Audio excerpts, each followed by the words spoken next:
right, hello. Welcome back to another episode of the Full Metal Cast. I am joined by the one and only Tyler Michael Motorcycle, the founder of Lords of Gastown and many other brands. I'll hand it off to you, sir. Quick intro. Who are you? What does your resume look like? What do you want to be known for? Right. First, start by saying thanks for inviting me on the cast. Super stoked to chat. Branding's kind of my thing. Early entrepreneur. I guess Tyler, Michael, as you said. Yeah, branding and early entrepreneur. First business was a bartending school and a event staffing company, and No shit. that was a school of mix, and then. Had some health issues, and alcohol was not my friend, and music became my passion. So I started the School of Remix, which was a DJ school and a No production shit. school, and that's when music was my thing. And then the industry got a little bit weird, I guess you'd say, and motorcycling kind of took over, and that's when Lords of Gastown was started, and that's kind of spun into a few little off brands. But yeah, Lords is pretty much my main gig, and Lords of Grasstown, which was the cannabis spin-off. hmm Well, it's hilarious you mentioned music and DJing, especially. What kind of DJing? Any particular genre? Well, I started off with house, Uh huh. electro house. Um, I lived in uh, I lived in Europe for Oh, sure. 2.5 years, and that's when I realized that the better job than bartending was DJing. He was hmm leaving with more money and more chicks, so I was like, I want that to be my next position. And then yeah, more dubstep and hip hop. I kind of like to play a lot of party rock and jams. Sure. Well, it's a coincidence because the last guest I had on was a guy out of Chicago. He does a lot of his own nylon and like gear that he sort of sews by hand and really cool stuff. He also used to be a house DJ. I moved to a new city a couple years ago, met up with a bunch of guys. They're all house DJs. I'm looking at my brother's old DDJ 400 deck he loaned me right here. He DJs like dubstep, death step, all into that stuff. So been around the DJ circuit for a little bit here. You mentioned it got a little sour though towards the end. Well, no, I wouldn't say it was just a couple things. Like I think probably I put the the art of DJing on such a magician hmm level when I was just a fan, another face in the crowd there, and it was kind of like I got to see the wizard behind the curtain, and some of the shittier underside of the music industry, and one kind of mentor and someone that I looked up to was DJ AM. He came and played Okay, yeah, for us, and that was kind of the highlight. And then, of course, he passed away, and um, yeah, it just I lost its magic for me there for a bit, and it's taken 10 years to kind of come back to music. I've just been no kind of getting shit. the itch again. Yeah, and I also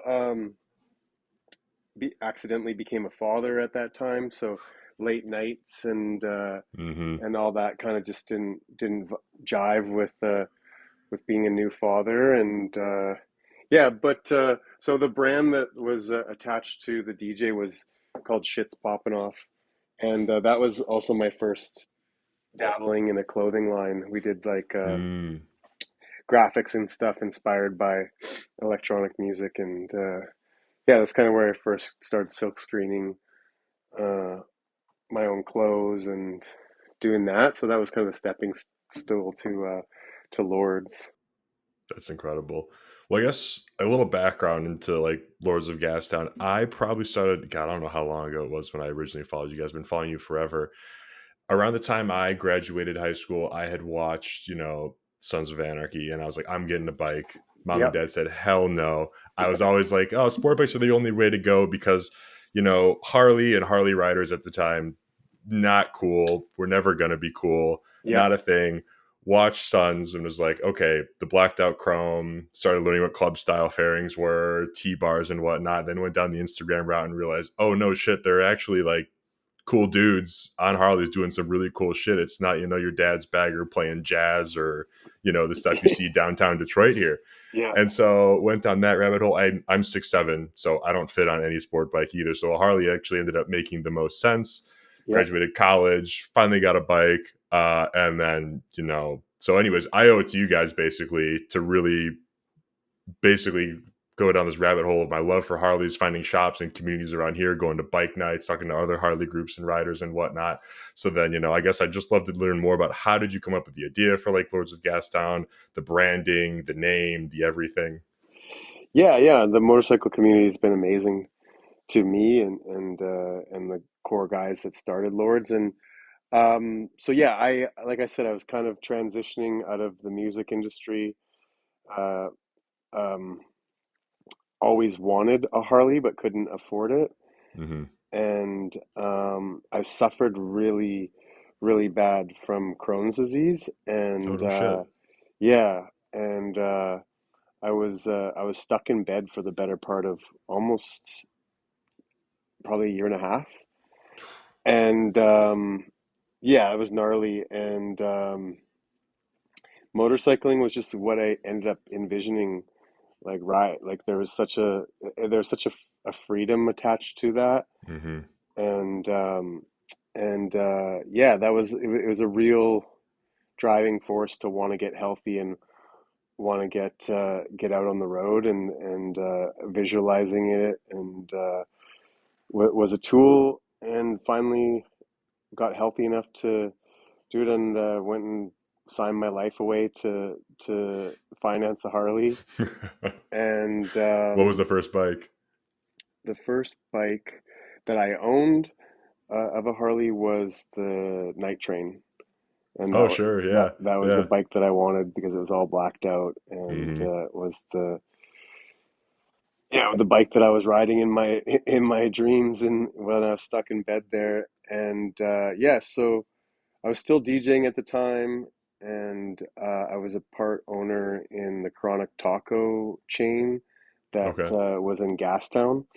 Gastown's the oldest part of Vancouver. It's like all Oh no cobblestone shit, I didn't know and that. on the ports and stuff like yeah.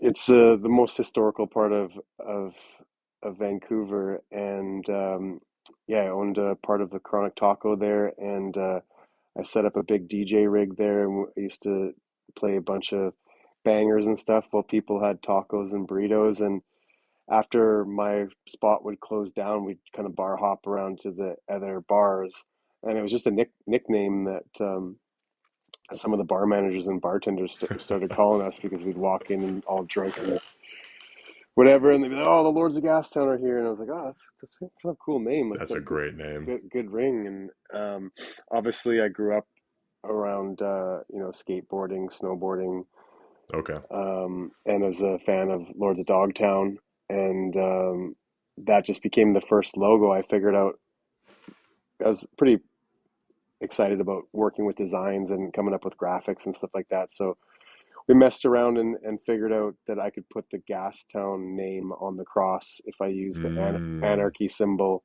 for the O and the A. So Mm-hmm. basically, the first logo was just a homage knockoff of the Lords of Dogtown cross logo, and it was really like a drinking team and just kind of a fun creative outlet. And we made like I think it was 20 shirts to start, and then Sure. those sold right away, and we made 50 shirts and those sold, and it was like well, then we might have something here. And then we started um, messing around with cutting up our existing wardrobe of leather and denim and making our own upcycled jackets and vests. And Gotcha. yeah, it became a fun little creative passion project that just really got its own legs and kind of took off. And I mean, the branding is stupendous. It speaks for itself. I can see how it definitely draws people in. It's what drew me in right away. And I mean, the following that you and the pages you have, obviously are proof of that too. but I've seen the clips, and maybe you can confirm for yourself. But you guys get a pretty good showing to all the events, like the Taco Tuesdays, the other sort of takeovers and whatnot. Like, how many people would you say on average show up to those? Like, well, the season's hot.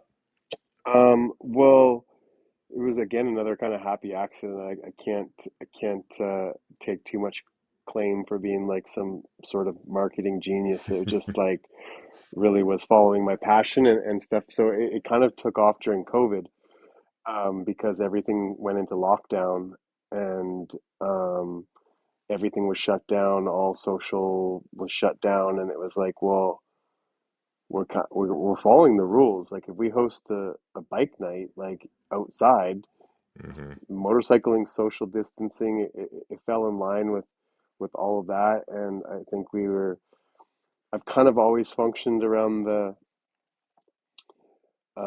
beg for forgiveness over permission, as long as Uh you're not huh. hurt, as long as you're not hurting anybody. Yeah. And yeah, so I think at the peaks of that, we were getting like 700 to 1,000 uh, bikers and spectators out, every Tuesday that we were hosting them. And yeah, now on Taco Tuesdays, I'd say we never get less than 100 bikes. It's usually around 200 to 300 now, regularly. And basically, we outgrew every venue.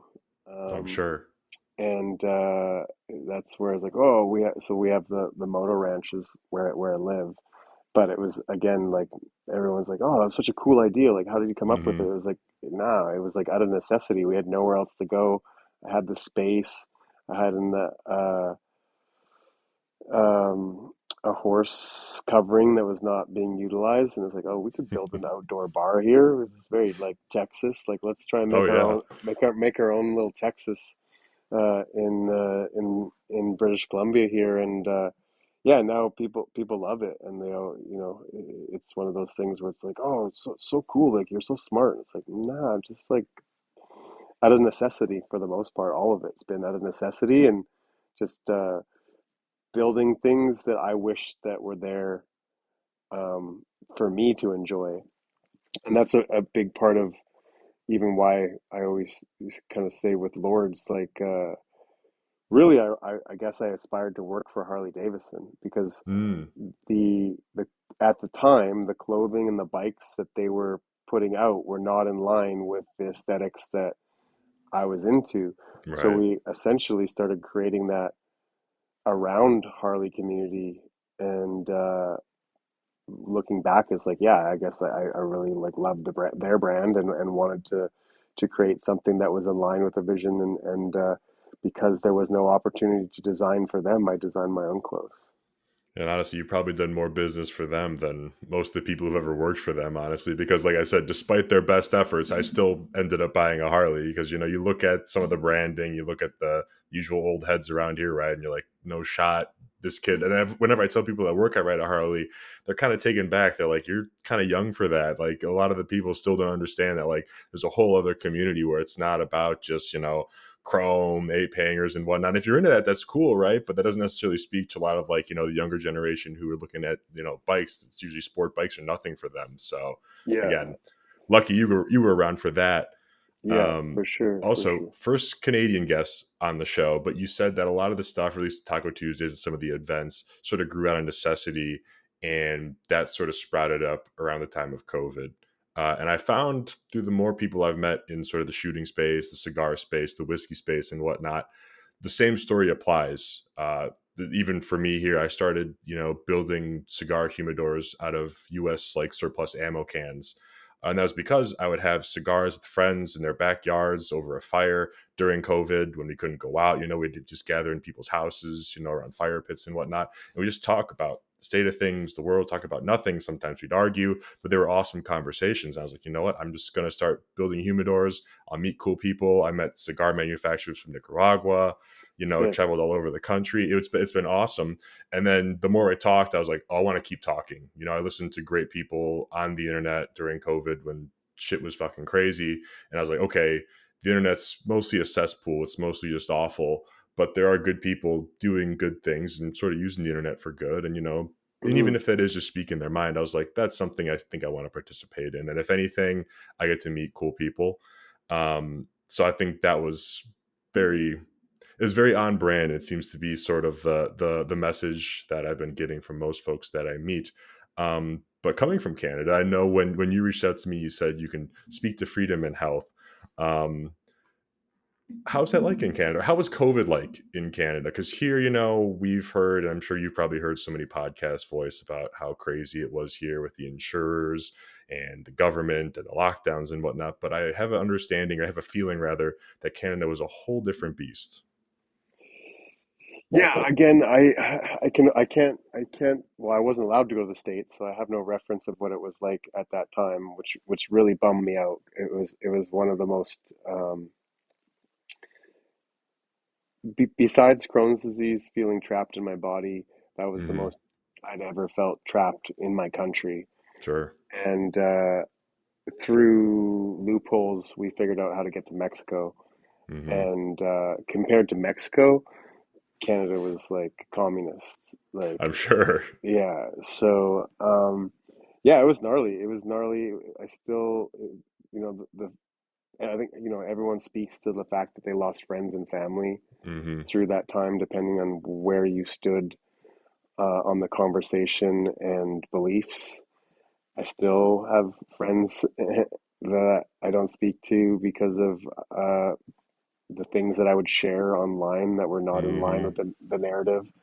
Um, being a small part of the trucker convoy, Oh, in you were one of those Nazi truckers? Sweet. yeah, yeah, yeah, I was, um, because it just seemed like they were on the right side of history, and they Hmm. they were they were more in line with the truth. And yeah, I think, looking back, my first distrust for the establishment would have been around my health experience I'm because, sure. um, there's documentation that potentially I got Crohn's disease from taking Accutane as a teenager, Whoa. that I was coerced into by a dermatologist that, kind of, um,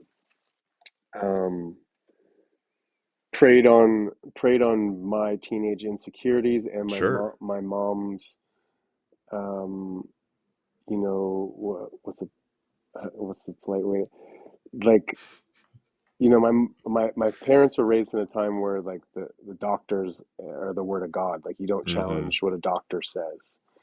So, but on the entrepreneur side, that I understand about sales and business, and when you look at it from a business standpoint, curing's bad business, and Hmm. selling products, i.e., drugs and or evasive surgeries, is how you get paid. So of course, that's what your first and only solutions are going to be.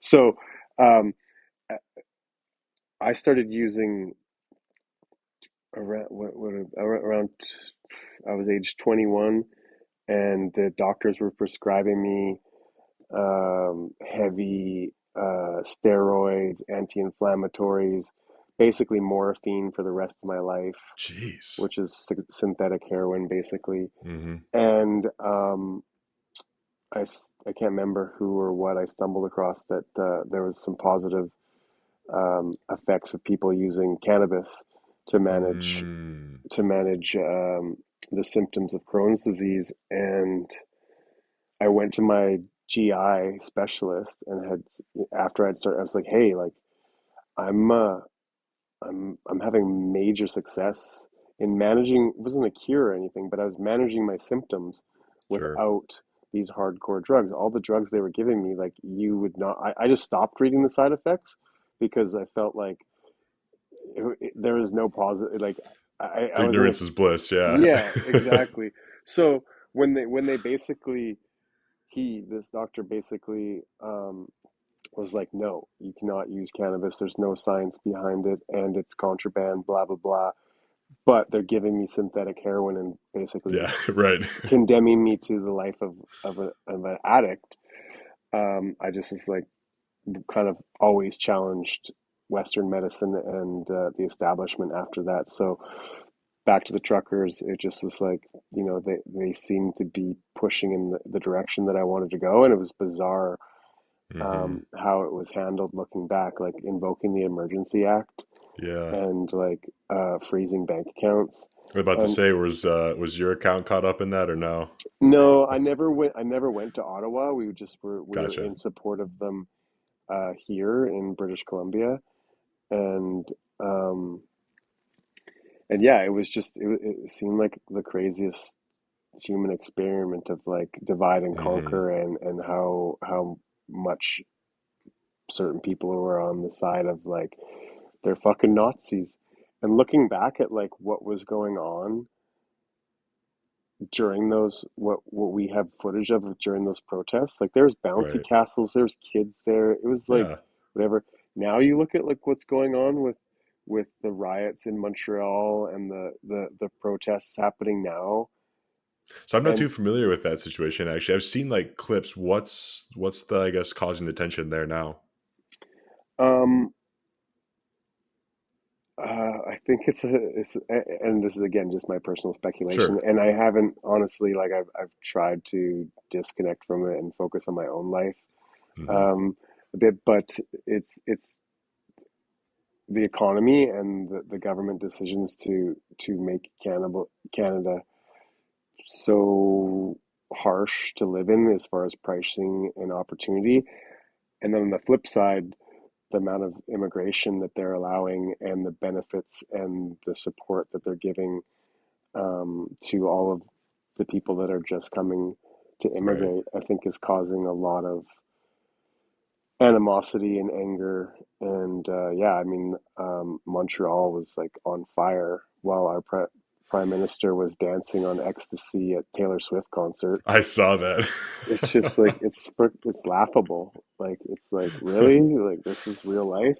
Like Your okay, politics aren't that far from ours then, because we have the exact same issues here with the cost of living and the cost of things, and then the hundreds of billions that are getting thrown to people who haven't been paying taxes and suffering a little bit longer. So the frustration is definitely shared across the border. yeah, yeah. No, I mean, as a Canadian, we probably follow your politics closer than Really? we. Oh, for sure. It's like it's definitely. I think everyone's more in touch with that than they are of our own. But I think now that things have been so poorly run, that people have gotten a lot more involved in Canadian politics, and Mm, um, yeah, I'm no expert on it, and but I definitely try and stay involved. But I do listen to alternative voices, so I'm definitely not preaching the or regurgitating sure. the main narrative from the news. Well, And they're called alternate voices, right? But like they're more popular than the mainstream news. Like one episode of whoever's podcast or whatever decentralized media someone tunes into is going to outnumber the peak viewers on Fox, CNN, whatever the hell it is now. So for like sure, it's not going to be called alternative media for a long time, I feel like, or at least it can't be considered as such. no, I think there's the whole. They were trying for a great reset, and they're ending up with a great awakening. I hope, I hope. and um, yeah, yeah. Canada's it's the first time in my life I've been embarrassed to be Canadian, Damn. I which mean, is I grew up very conservative Catholic households. It was, parents always voted Republican. However, there was always sort of a teaching, like an undertone of, less government's always good. More government can never be a good thing. And hmm then throughout college, the more I sort of got exposed to, both sides, the more I started to hate both sides. And then COVID was really like, oh, it doesn't really matter, who's in charge here. Like if shit hits the fan, it's whoever's going to make money is going to be the only one who's going to be taken care of, and you're just going to have to deal with it. You're going to have to look out for yourself, basically. And that's sort of where I landed. um but you mentioned being in tune with American politics, and your experience with the sort of the medical bureaucracy. Have you been in tune with what's happened in New York here with the United Healthcare CEO? I got like I got snippets of it. The one guy that something. I just heard something about his connection with Nancy Pelosi and insider trading Mhm. potentially, and yeah. But fill me in. Like, So they actually caught the guy, or they caught the guy who they think did it. oh right, did I see this that he got caught because he was hitting on a barista Yeah, so before? he was staying at some hostel in New Jersey that he checked in with a fake ID. And at some point, he was, I guess, allegedly flirting with this lady working there. Okay, He yeah, always had his face covering on. The lady finally was like, "Hey, can I see your face?" And that was the picture they got of him smiling. He looked like a Franco brother, and the internet went crazy because he's this hot guy, right? yeah. Turns out, so then he ends up popping the guy in the middle of the street in New York City. He pedals away on a bicycle in the Central Park, never to be seen again. He's gone. He's in the wind, just MIA. Mm, They mm. found his backpack yesterday filled with Monopoly money. So now he's just fucking with people, right? And then today, he's in a McDonald's. One of the people working at McDonald's recognizes him. They call the police because they recognize his face from all the posts and the wanted posters and whatnot. Police show up, basically arrest him. They find the same fake ID that he used to check into the hostel with, the weapon that was used. Um, and there's a couple of things that came out. Oh, a manifesto. He basically had like a 3-page manifesto on him that said like he did this for like a loved one that suffered or passed away due to United denying a claim or some other sort of shortcoming of the healthcare system in Mhm. America. And then now there are these video clips that are being shared like on timers on YouTube saying on this December 11th now that he has some like video that's set to release now that he's been arrested. So it's this whole thing here. So it's Mm. almost like a Saw movie that's like playing. I'm pretty sure that is a premise of a Saw movie Yeah. actually. So it's been just a crazy ride here as the world watches this unfold. Yeah, and my thing is, what's the distraction, or Right. what are we being distracted from? Yeah, that guy insider trading, or he was doing something, or he was about to say something about how the government pressured United during COVID or whatnot. Yeah, and now this guy's going to go down as like a patsy, while all of the bad shit they did a couple years ago just goes completely under the radar. Yeah, yeah, Hmm. yeah. No, I briefly saw that. The biggest thing that I've just seen now is the whole thing with Jay-Z that's popping up. Yeah, I saw that too. What the hell?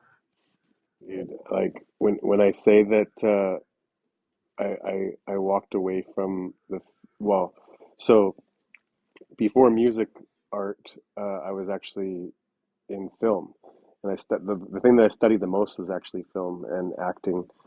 My dad's an actor, stunt man, and claim to fame is he played Michael Myers. And Stop it. well, that's why That when explains why you see it so much. Then holy shit, I had no idea. yeah, no, my dad played Michael Myers in Halloween 8 with Busta Rhyme and who else is in it? I can't remember right at the moment, but yeah, so I was heavily going down the film route, and then it was music, and then honestly, like the stuff that I started to feel and started to see Hmm. is very in line with what's coming out right now. And Interesting.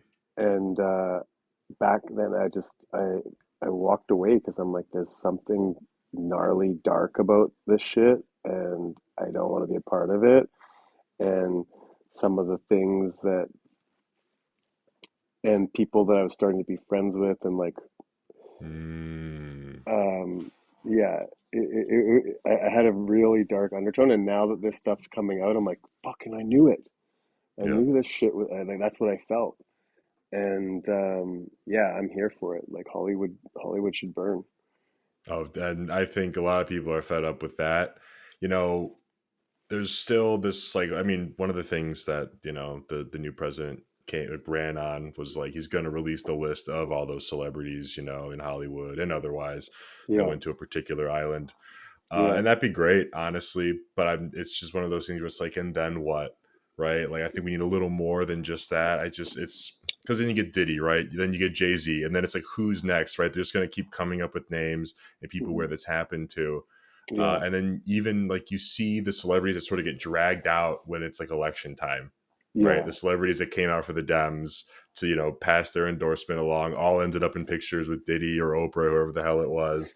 And Yeah, it's just, I think that's all that's sort of added up to this general attitude here. At least I call it like a black mass, like on the map. Because if you look at like an election map, it's typically red or blue in yeah, America. I think there is this tremendous population, this sort of black space on the map that keeps expanding, of people that are just so sick and they're just politically homeless. They just know that these people they don't really care about you. It's yeah, just about themselves and their actions, whether it's this, the islands, the Diddy list, whatever the hell it is, whether it's insider trading, whether it's waging wars for a stock portfolio, that's not what we need. It's only really hurt us. And there's a lot of people who don't really know what to do about that. And I think that population is growing very rapidly here because of, the sick shit that keeps coming out. yeah, yeah, yeah. It's true. And then what? Um, you know, I'd like to think that there's a reset, and that talent becomes the reason why, and work ethic, Hmm. and what you contribute to society and the betterment of other people's lives becomes the merit versus just what type of sick shit you did behind closed doors, or who your uncle or dad was, and all Yes. that, like, that would be my ideal situation. And like, I think we would get a lot of new stories.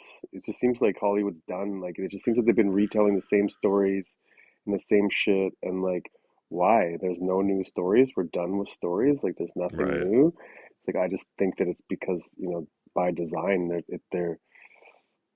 they've got a stronghold, and people in some sort of trance, and that's why I feel like there is some sort of awakening happening, and hopefully it's an accident and not by design, and it's not just to the next form of control. The only thing that gives me hope that it's an accident is because the people in charge here are so incredibly stupid. They just happen Okay. to have found themselves in incredible amounts of power, but I don't think they're smart enough for it to be intentional. Because, like, again, you look at election time, these are people who can't work at McDonald's unless it's closed down and staged for them for like a photo shoot, basically. So Yeah. my hope is that it's just an accident. So where do you lie on, like, with Trump coming back? Like, what is that a good thing for America? Is that a I mean, obviously none of them are like knights in shining armor, and there's always, you know, My take has always so recently, and this again happened due to COVID and just reading different books and different opinions and whatnot.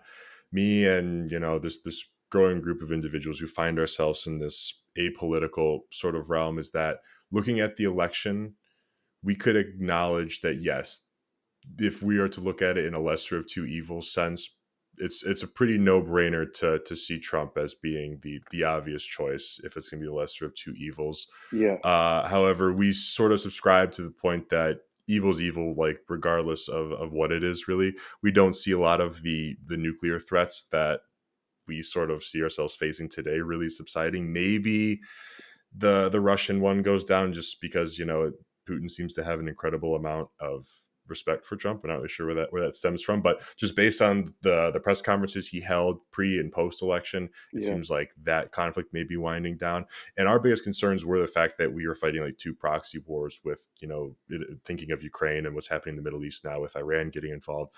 Two very aggressive countries with very large egos with nuclear potential, and that's scary. And so looking at that, we were like, yeah, is there at least worst option? Sure, Trump, but like we don't really love anyone at the end of the day. hmm, Trump also was on that list, or he was in the black book too. If we get sort of like nitty gritty and nitpicky with it, um, but yeah, I don't like any of them personally. yeah. That's what I He was always. people also forget that when he was in office, he actually passed through executive order or decree, essentially a piece of gun control legislation that was the most restrictive since the original assault weapons ban when Reagan was in office, basically. And a lot of the gun crowd, likes to forget that or just completely ignore that. Mm-hmm. Also, the Operation Warp Speed, which essentially just put the vaccines on the fast track for COVID, ignoring all sort of safety protocols too. It didn't really do much to prevent lockdowns either. When I know it was a crazy time, but like, that is what it is. So like, and then you can pick out flaws in anybody, and that's what we like to do with politicians. But that's sort of, I don't love them, Yeah, but I don't yeah, love yeah, any of them. So yeah. No, that's what it is. yeah. Okay, yeah, that makes sense, and that's kind of like what I would position myself as. Like, obviously, he's a controversial dude. He's very arrogant and boisterous, and like pretty much could be on WWF Yeah. for how he runs this thing. But lesser of two evils makes sense. And Yeah. like, I think us in Canada are just like, we want America's economy and shit to get better because it shit rolls downhill, Sure. and Canada's gonna get better, hopefully, or maybe liberated. Maybe we're gonna be the Are you 51st going to be the state. 51st state? Yeah. uh, that's for some people in Canada, that's like their worst nightmare. I'm But sure. at the end of the day, we pretty much in a lot of ways are, because we're so dependent.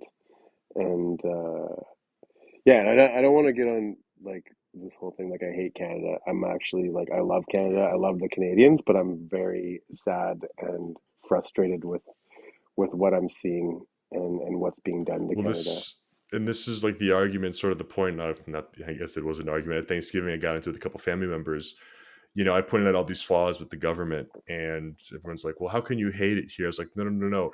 I love my country because I hate my government. Like, the government has not helped, in the past however many decades you want to look back to. The government has not helped this country. They have basically sold off its resources and basically sucked your soul for the government's own benefit, not for your benefit, not for the country's benefit. So right now, loving your country does not mean loving your government. It sort of means the opposite. Yeah. And that's what sort of being a patriot and whatnot. That's what that really means, I think. And Hmm. that term's sort of been co-opted by certain, political leaders. And I really hate that, because if you look at the original patriots, they got the boot of the British, off their necks. And it wasn't because they sided with some other political party or wanted some other government to come in and do the same thing. They were just like, I just don't want this. And I identify with that quite a Yeah. bit. Yeah. So what you're saying, sort of, it makes sense. Um, and yeah, I try to make that distinction very clear. It's like when I'm shitting on, these political leaders that unfortunately do represent the United States, it's not because I hate the United States. It's quite the opposite, actually.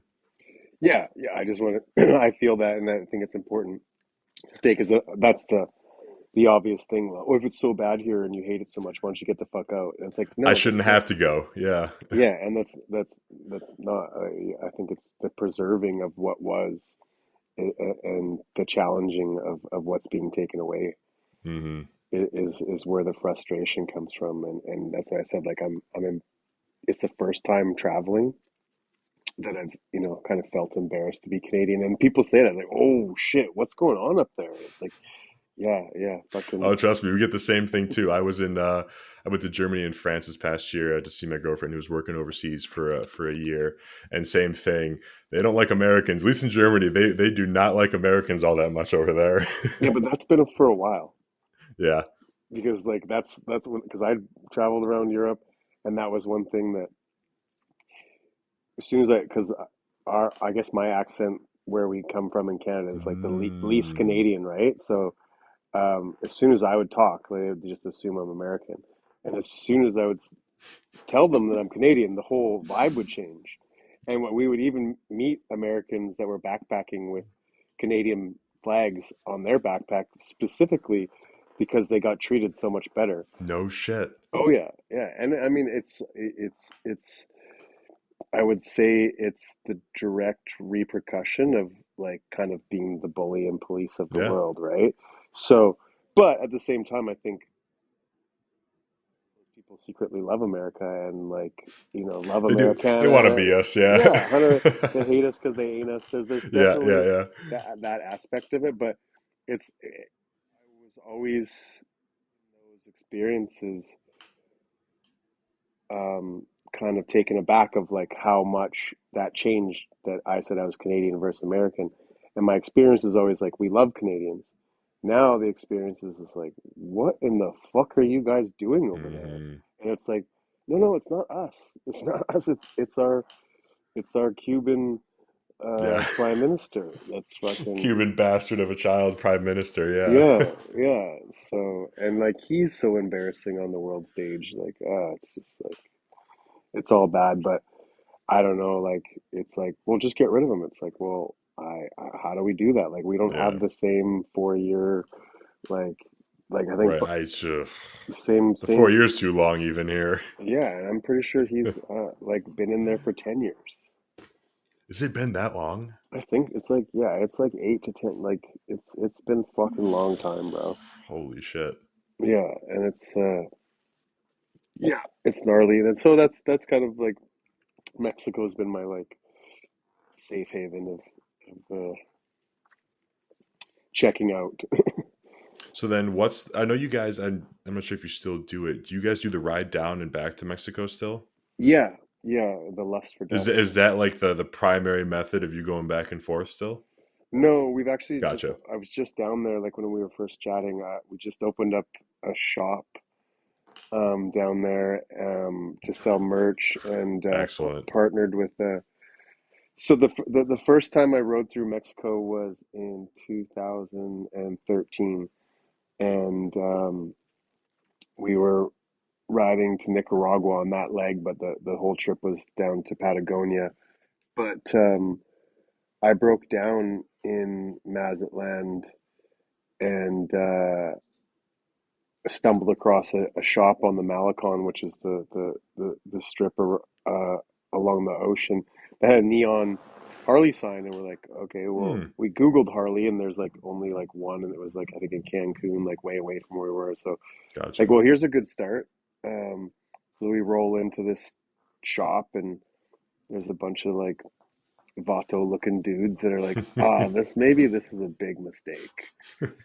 Like this is what everybody warned us, or like everybody's fear was like, you guys are riding through Sinaloa, like the cartel are gonna fuck you up, they're gonna take their bikes and they're gonna extort your families and all this. And the first scene rolling in, it was like, yeah, this is where it Might happens. happen. This is where it happens. And uh, it was the exact opposite. They were hosting the Mazatlan Bike Club's bike night meetup, No shit. and Paulo was the vice president, and it was his shop, and showed him what was wrong with my bike. There was something wrong with my sprocket and pulley, and long story short, they like took us out for tacos and to the titty bar and would not let us pay for anything. And I showed up, I think it was 2 days later, and he would not let me pay for fixing my bike, and he gave us club escorts for the rest of the time we were in Mexico. And I was just bro, I don't feel comfortable like this. That's not like nothing's free. Yeah, right. And I was like, what can I do to repay you? And he basically just said, go home to the States and Canada and tell other bikers that it's safe and uh, a good time to come down and ride in Mexico. And that's what I did. And Shit. we organized the ride. So he is a co-producer for the biggest um, motorcycle bike week in Latin America, and that's Mazatlan Bike Week. Holy shit. So we started riding down to, uh, and that's at the end of April around 420. We started riding down to that every year, and Lords started getting like a lot of traction down there, and people, loved the brand, and we became like micro celebrities around being the gringos from that are the loco. They call us locos because we are crazy enough to ride all the way. Um, and yeah, now I'm partners with Paulo, and we have a shop there. He does rat rods and custom builds, and we just Fuck yeah. built a retail space and started to rent Harleys by the day or by the week with the option of guided tours, because I know there's so many bikers from up here that want to ride down there, but they don't have the time or the Mm, wherewithal to make that trek, because it is a bitch. It's the permitting alone, and the toll highways and all of it. It's an undertaking. So yeah, now we have the ability to fly into Mazatlan and get a VIP motorcycle experience. unbelievable. That's insane. Yeah, yeah, and it's so it's kind of my job. I feel now to educate gringos and whatnot about the actual climate down there. And Hmm. right now, it's like if you were to read the news Oh yeah. and check out government websites, it's like you're going into a war zone. No travel. Yeah. Yeah, no travel. You can't get travel insurance Hmm. through some insurance, and I don't know. I just drove through Coolio uh, last month with a trailer with 7 Harleys in it, and not, not that we did it the right way. Everyone says you don't ride at night or drive at night, and Hmm. you definitely don't do that, and you don't stop and make yourself a target, and like you got to be safe and all Sure. that. And there were shootings and stuff, you know, in the news while we're there. But I always say to my bros back here is like we live right beside Surrey, and Surrey's the murder crime capital of BC. And like, did you see what Hmm. happened in Surrey yesterday?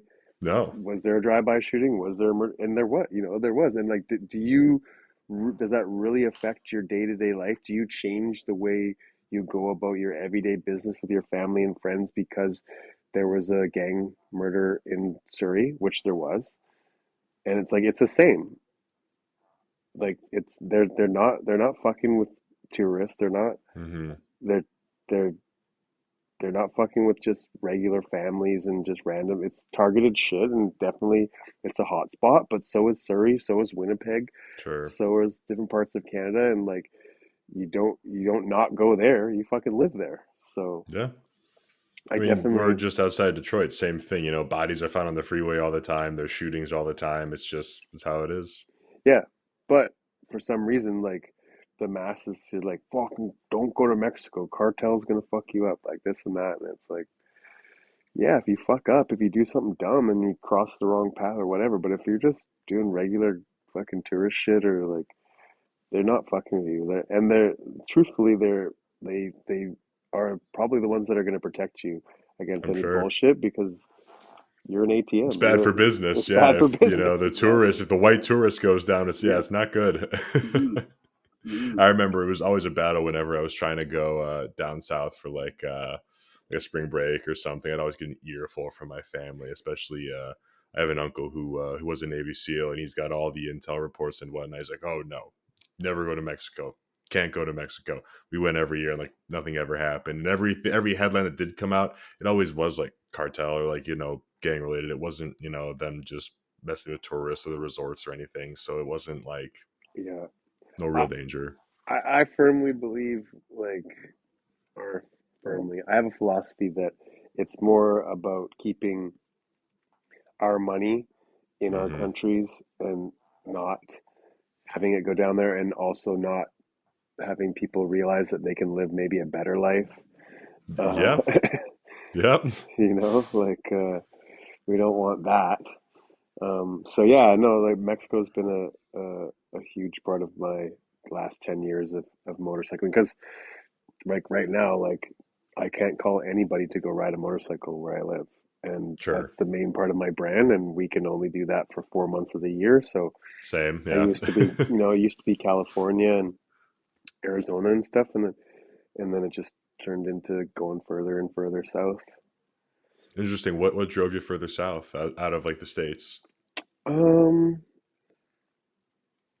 Curiosity, and for the memoir, for the legacy of saying To like, say you did it. Yeah. yeah, like part of it was like, and that was before I had a child, and like basically was living with a life-threatening disease that you know at some points it was like whatever, like You got to live your life. gotta live your life, and like I've lived in so much suffering.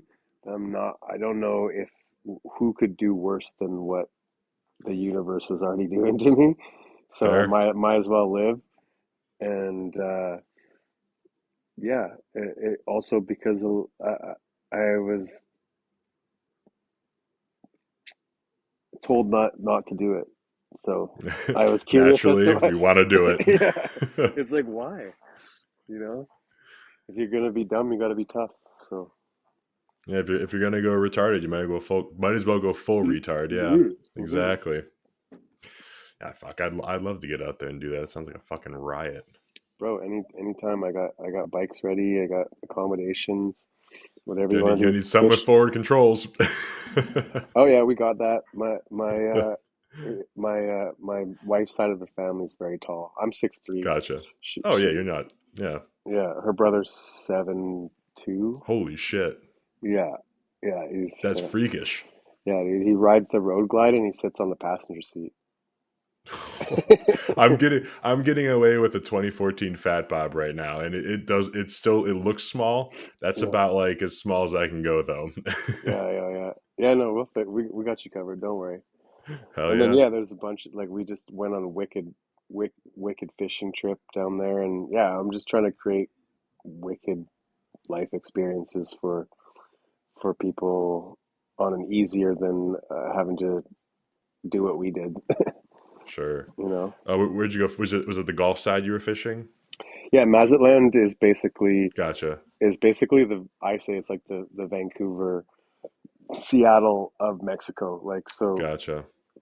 Cabo is kind of like Victoria, like the Vancouver Island. That's like the peninsula off of it, the most west coast, and then yeah, Mazatlan's like the west coast, halfway down Gotcha. city. So yeah, we killed it. We got like two sailfish, two Hell maui yeah. maui. Like Oh, we so came. you were out deep then, yeah. Oh yeah, we came back with like 300 pounds of fish, and we were just like we were kings, man. We fed the Yeah. bars, all the staff. We were tipping the taxi drivers and like and fish. It felt pretty rad. Felt pretty I rad. miss used to go down to like the Keys. My dad's mom used to have a timeshare down there, and that's basically what ruined fishing for me. My dad is super serious fisherman. He's held, I don't know if he holds some or all of them still, but at one point he had like 4 world records. Oh And shit. he and his boy would just throw like 2 bean bags on a boat, drive like, 100 or so miles offshore to like the oil rigs, sleep under them, and they just fish for tuna out there. Like that's what he was into. So very, Yeah. very light. Yeah, he's very, like way too hardcore for me, but Yeah. that's what he likes. Yeah. And so as a kid, we did a very like light version of that in like the Florida Keys, and that just ruined fishing for me in any of the lakes around here Yeah. forever. And now I'm getting the itch again to get back out in the Gulf and just start fishing again because that's just a blast. Yeah. It's it, it's it's it's so rad to like pull something out of the water and like eat it right there, Hmm. and like and also be like one of the most healthy things you can eat. Yeah, it's Yeah. not that raised shit. Yeah, for sure.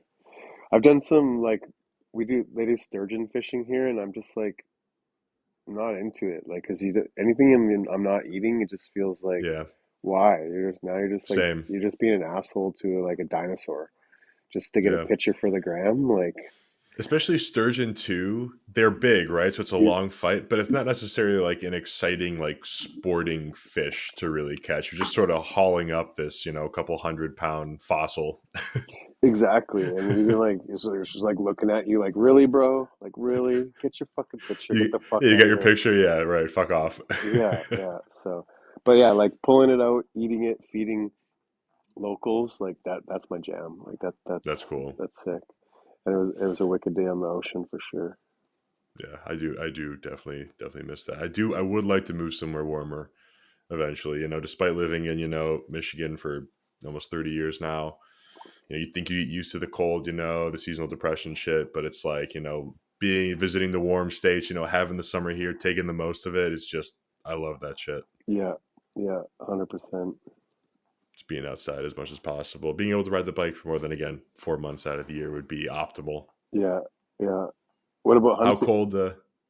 Oh, hunting is huge here. Unfortunately, my dad being the fisherman, he wasn't as much of a hunter, Mhm. so not something that I've gotten the chance to do. I have a bunch of guys in the group chat though who invited me out this year. didn't get the chance to go. I had been saving up for a an engagement ring for a while, so this year's been sort of the year of saving. Okay, First okay. time really going into debt for somebody, so I sort of kept the purse strings a little tight on that. But next year I do want to get out and actually shoot something. Nice, nice. What is an engagement ring? What number are we saving for? What number is it? Oh, you don't have to It's tell me. not like a huge number, right? But I knew it was something I was actually gonna like finance. Like, and this I've been Yeah, very big on everything I've bought. The bike, every car, it's been with like cash. Like, if I can't yeah, afford it, I'm not going to finance it and like schedule payments out. That's yeah, just me. That's just sort of how I was raised. So this was yeah, the first thing where I was like, okay, we're actually gonna carry some debt for a while. yeah, Don't freak out, not a big deal, yeah, but we're gonna save up to make sure that something stupid happens. We're not going to be in like a scary spot. yeah, yeah, But yeah, it's going to be around like, so I, again, whether this was smart or not, it's yet to be determined. But I basically let her decide it, because I was like, if I'm going to buy you this thing and I want you to wear it like 24/7, you might as well like it, right? yeah, yeah, 100%. So there you go. What do you want? Let me know what you want. It ended up being around like the 10ish mark. Okay, okay. Um, Not as bad as I was told it might be, Yeah, but it's, but no, yeah, it looks no, good. That's all for that really sure. matters. And But yeah, well, happy wife, happy life. I get it. I'm just yeah. curious because I'm supposed to be shopping for a ring too. So It all depends on like the rock, the band, and whatnot. You can get super into it, and you can get away with some pretty incredible rings if you're not going like real diamonds. One, hmm, that's a hmm, whole nother conversation too. hmm, I'm super against real diamonds because of the fact that it's simply just, price controlled by a monopoly. The De Beers family owns all the diamonds in the world. There's no shortage of diamonds. They're not a rare stone. They just control the number in circulation to control the price. And if you can own a stone that has a harder, like a higher hardness rating, a higher clarity rating, so it's more pure and it's more tough than an actual diamond, but you're going to tell me it costs 75% less, why wouldn't I go with that? So yeah. that's just my opinion. Well, yeah, and it's market. It's just like marketing. It was. Yeah, Exactly. I'm with you. I'm with you for sure. But, all right, cool. But no, yeah, definitely. I do want to get. I want to shoot something. I want to clean an animal. I want to go through the full process. Yeah, And I've gone in, halves with other families. Splitting a cow. Splitting yeah. other sort of meats from like a local farm. And that's something I'm super passionate about. Especially the more I read about the food supply here, Hmm. like all the fish in the grocery stores here, they're shot. They're all pulled from waters, whether they're wild or farm caught, that are polluted with these PFAS, these forever chemicals leaked from like chemical plants like 3M and everything. Hmm. All the fish is screwed. Who knows what they're pumping into the meat? So it's just like, I'll find a local farmer, talk to him, and if we can split a cow or some Yeah. chickens, then we'll do that. And hopefully, I'm still renting. The next house will actually be a purchase house. When I finally Yeah. do have land, the first plan is to get a couple chickens out there. I'd love some chickens. Nice, nice. Yeah, yeah. We just we started with chickens a couple years ago, and it's Nice. How many? well, my wife's obsessed with them, and she's like sneaking them in there. So I don't even know what honest. She's always like, "Oh yeah, they just showed up. They're so cute." Yeah. But Wow. It's I crazy. think no. Well, now it's like we're just like she's like, "Are you eating eggs? Like you got way too many eggs." I'm like, "Well, I'm fasting right now. Like I'm fasting because Oh no, shit! You do the intermittent fasting too? well, yeah, I do intermittent fasting, but right now I'm gonna do the probably 4 days. Okay, that's Yeah, aggressive. yeah, yeah. Um, yeah, and I have to do it when she's out of town. She's in Montreal right now, so it's way easier because she's a glutton and like is a French girl, so she's like got all the Oh, like it's sweets good. and It's good cooking though. Yeah, oh yeah, no, she's an amazing cook, but and I love to eat too, and but it makes it very difficult to fast. And I'm sure. I've tried to convince her that it's just not for her. She finds all these articles how it's like not as healthy for women to fast and like all this. I've heard that too. I think it's relatively true, but I think it's more that she just doesn't have. Not interested. Yeah, she's just too much of a foodie. So, yeah, that's why too. When you're like, oh, I'm grabbing a whiskey, I'm like, yeah, me too. I'm like, Hmm. oh, actually, fuck, I'm not allowed to do it right now. So. But yeah, no, for my Crohn's, it's been a huge tool. I'm Um, sure. it makes sense, right? It allows your body more time to heal when you're not using your digestive system, and all the benefits of autophagy and I like the challenge too. And I feel like it's like kind of like free drugs. Like once you get to like day two, Yeah, it's like I'm you're on feeling some. something. Yeah, I'm Yeah. feeling. Yeah. No, and I hadn't. I've heard of it. I'd heard of intermittent fasting before, and I was like, it's probably like one of those fad things. And I forgot when or why I decided to try it. And it was one of my friends. He was super not bodybuilding, but he likes throwing around heavy weights. That's sort of his goal. What he was looking for in the gym. He had recommended trying like a fasted workout, and I thought you were absolutely insane. I go to an MMA gym. That's not something I'm very interested in trying because I don't really feel like going in there half asleep and getting my head kicked off. Hmm. And the first couple days it was tough, I remember, but after like day 3, 4, I noticed I was way more alert. The workout was like way better, and I came out feeling way better. And now I basically don't eat until like dinner. And if I do, it's like a small sort of like salad or a vegetable or something in the middle of the day to keep me like engaged and going. Hmm. And then it's like a protein sort of overload uh, at night. And I found that I just feel better throughout the day. It just feels a little more natural to me. I don't know. It seems to work. I'm sure I know there's a lot of science behind it. There's a lot of reading. I just tried it and it worked for me, and that's just where I am with it. Yeah, that's good enough for sure. But yeah, for me, it just what the healing side made sense, but it just made sense too. Like, we are dwellers. We are Yep. hunters and gatherers.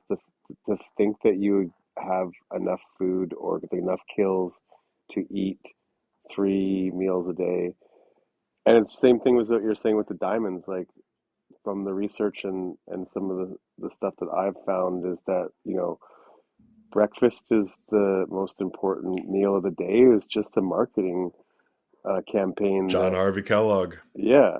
So like that alone just makes me not want to participate. Hmm. And I also like um you can't monetize fasting. Like Nope. as a product to promote as a fad or whatever. There's no way to monetize it. So like how are the people going to be pushing it if they're like there's no angle there. It's like, It's funny. We were watching. I forgot which show my girlfriend and I were watching last night, but there must have been 3, 4 ads for Ozempic or like an Ozempic sort of like spinoff. And I'm watching this.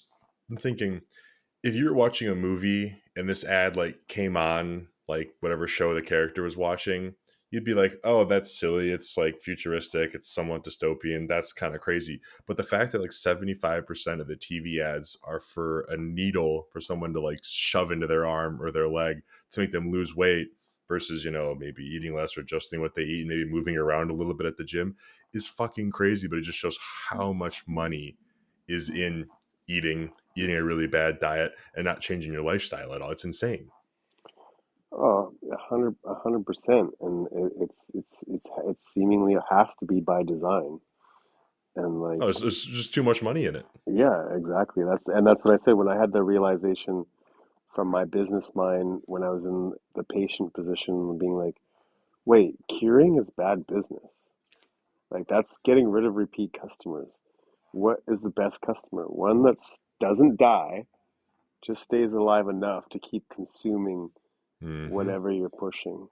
And it's like, yeah, that makes sense. And it's like, it's a horrible way to view the world and to live. Like we want to, I wanted to live like everyone's intentions are somewhat good, and like our government and establishments are have our best interests. It's like, no, man, you're a fucking lab rat that just Yep. is about extracting as much money and having as much control. And having that has been,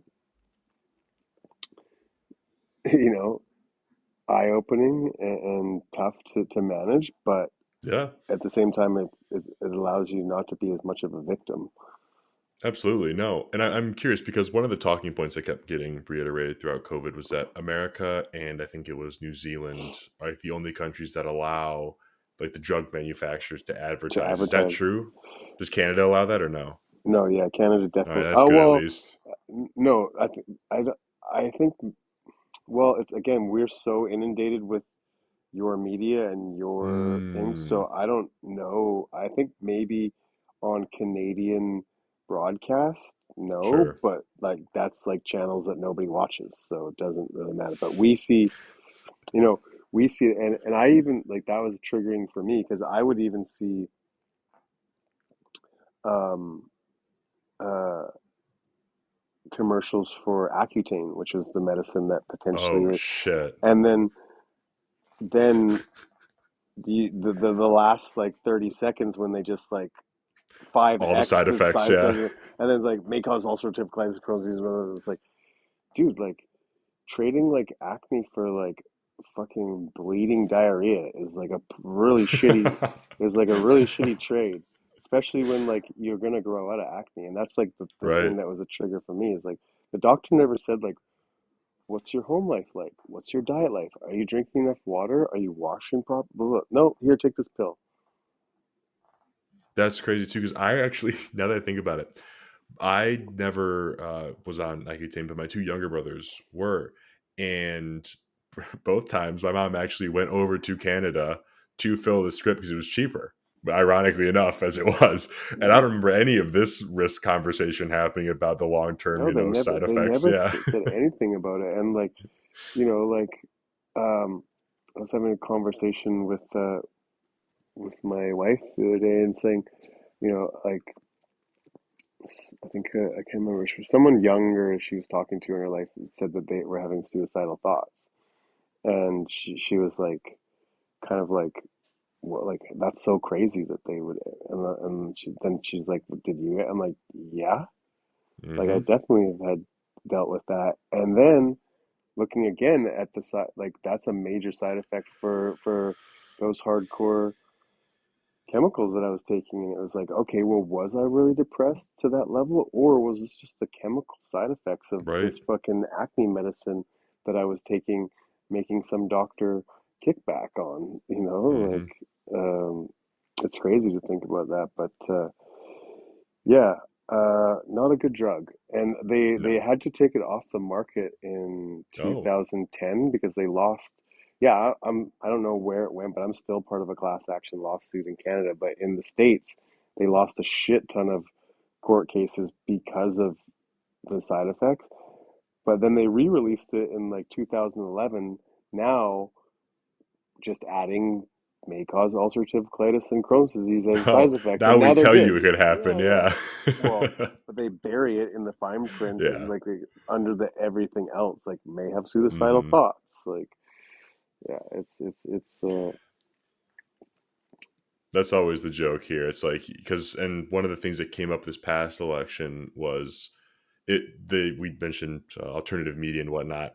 Alternative media basically decided the election here, and that's because people realized that cable TV, mainstream media, and whatnot here, it's not about the news. It's not about whatever you're watching. It is just an opportunity to sell you drugs.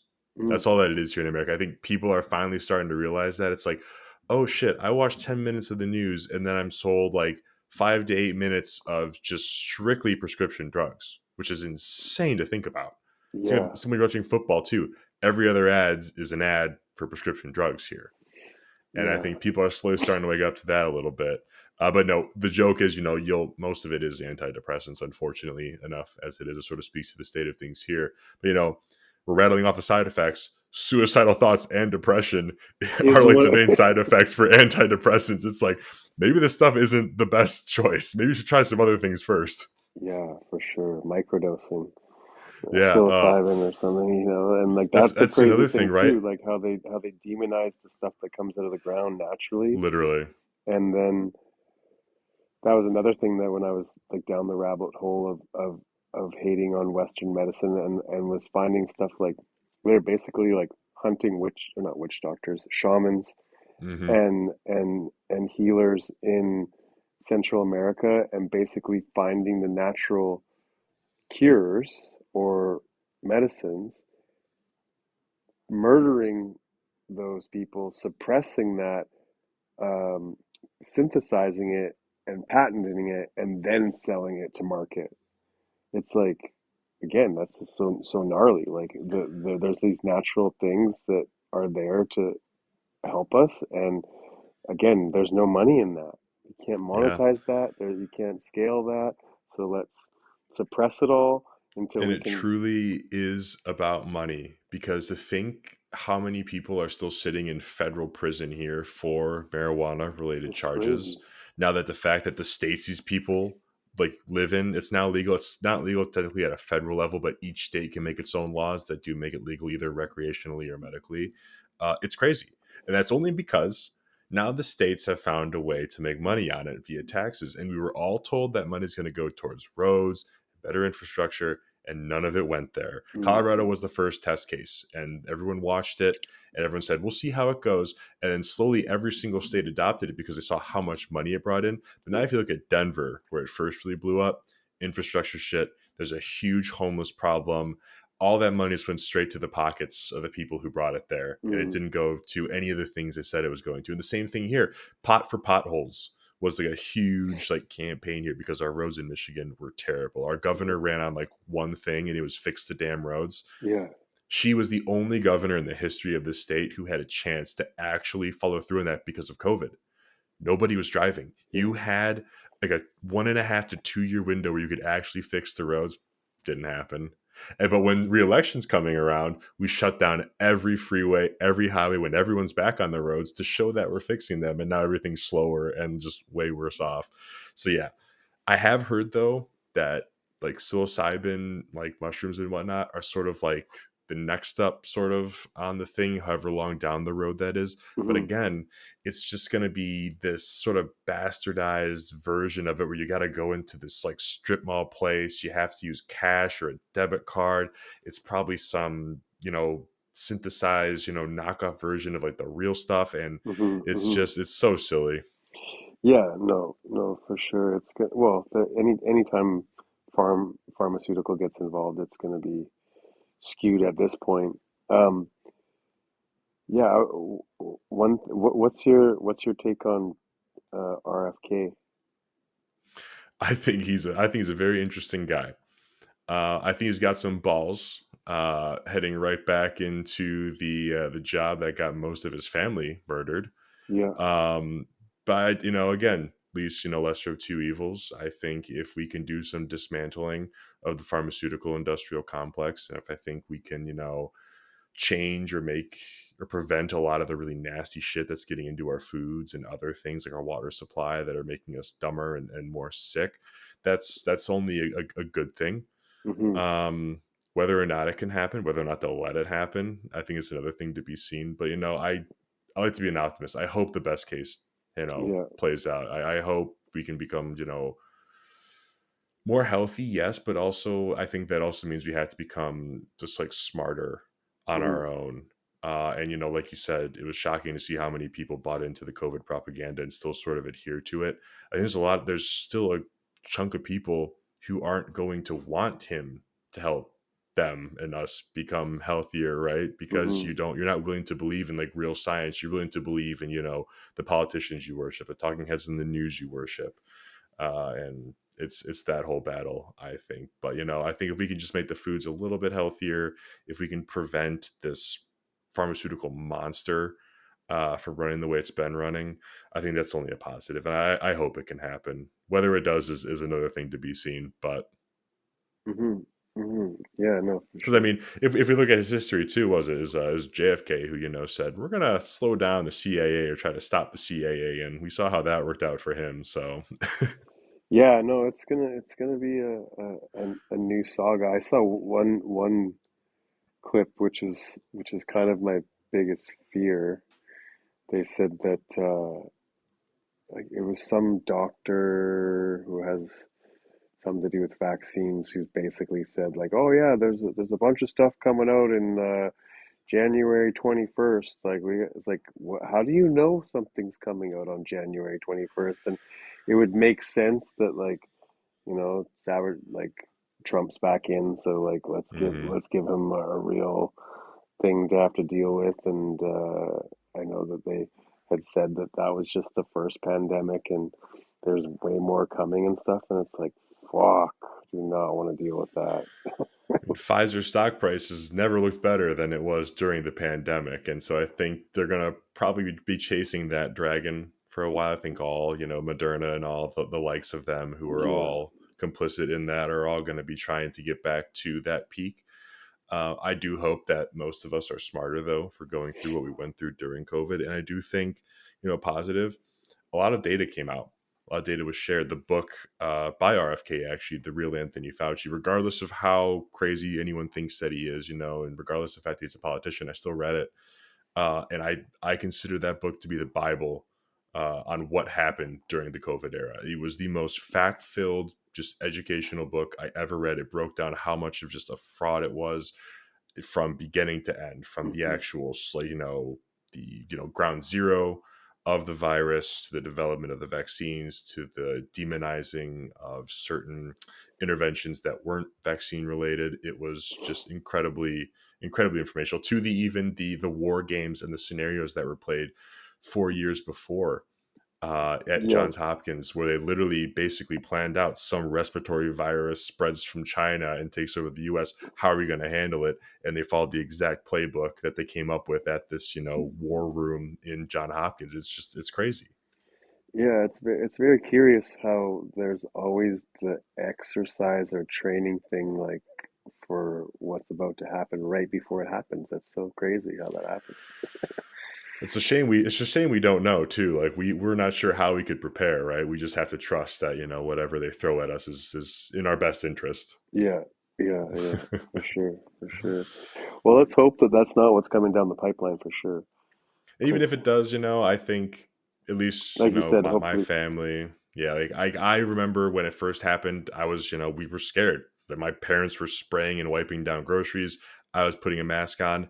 And about the second or third week, I was like, to what end? I was like, if this is as bad as it is, I don't want to go out looking like a fucking pussy. Like I'm gonna live my life. Fuck hmm it. Like hmm if this is it, why would I go out on my knees? Like then yeah, that's sort of the mentality I got with it. If something else happens, fuck it. hmm yeah. No, I feel that for sure. All right, we've been at it for over an hour though. I'm gonna let you go. I appreciate your time. I appreciate you reaching out. Are you a cigar smoker by chance? I am, yes, yes. All right, I'm gonna get you a humidor. Let me know where to send it. Okay. Hopefully, customs isn't too rough, but I'll try to get it over to you. Yeah, well, we can figure out a workaround. I'm 10 minutes from the Washington border, so Oh, sweet. if I need to figure out a way, we'll figure out a way. We'll smuggle one over. Well, thanks again, sir. I appreciate your time. Uh, talk to you soon then. Yeah, man, I appreciate it. Thanks for the opportunity, and I really enjoyed myself, and I hope your viewers did too, and hope you take me up on the Mexican and or Canadian Oh, trip when you're ready. absolutely. Yeah, I don't know if you're going sometime next year, but let me know and I will block it off. I would love to do that. Oh, I'm back and forth for the foreseeable future. Anytime it starts to get cold here. All right, let me know. All right, bro. All right, cool, Appreciate man. it. All right, Lords of Gastown, what are your brands again? Shout them out so everyone knows. Yeah, Lords of Gastown, more trees, less assholes, um, and Cleaver Culture Custom Leather, and now we have Lords of Gastown MX, which is the Mexican faction. Hell yeah. I will say I get more compliments on my More Trees, Less Assholes hoodie than any other piece of clothing I own. Nice. Happy to People hear love it. that shit. Yeah, well, it resonates with a lot of people, especially in the world that we're living in. Definitely. Well, cool, man. I appreciate it. Have a good one. All right, you too. Cheers. Take care.